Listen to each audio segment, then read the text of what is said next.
carrots are looking really good. And I'll tell you who else who likes carrots. It's the character of our book today. It's one of my favourite books from when I was little. The Tale of Peter Rabbit by Beatrix Potter. Once upon a time, there were 4 little rabbits. Flopsy, Mopsy, Cottontail and Peter.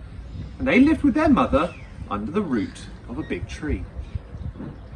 "Now," said Mrs. Rabbit one morning, "you may go into the fields or down the lane, but don't you go into Mr. McGregor's garden." Flopsy, Mopsy and Cottontail went down the lane to pick blackberries. But Peter, who was very naughty, ran straight to Mr. McGregor's garden. First he ate some lettuces and some beans, and then he ate some radishes. And he felt rather sick. Turning a corner, who should Peter meet but Mr. McGregor? He jumped up and ran after Peter, waving a rake, calling, "Stop, thief!" Peter was very frightened. He rushed all over the garden and lost both of his shoes. Then he tripped and got caught in a net. Some friendly sparrows flew down to help him. Mr. McGregor came up, but Peter wriggled free just in time, leaving his jacket behind him. He rushed into the tool shed and hid in a watering can, and then he sneezed, "Ka-choo!"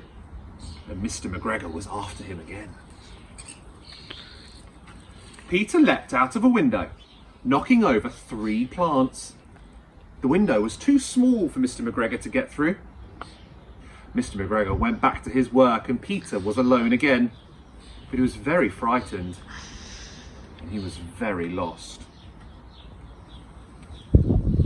After a while, Peter found a door in a wall. A mouse was running in and out underneath, carrying peas and beans to her family.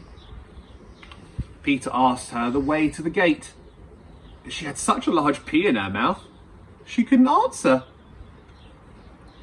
Peter set off across the garden and came to a pond where a white cat was staring at some goldfish. She sat very, very still. Peter thought it was best to keep going.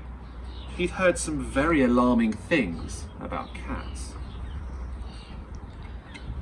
Then suddenly, quite close to him, Peter heard a scritch, scratch, scratch, scritch, and he scuttled underneath the bushes. But as nothing happened, he crept out, and there was Mr. McGregor hoeing onions, and just behind him was the gate. Very quietly, Peter jumped down and started to run as fast as he could.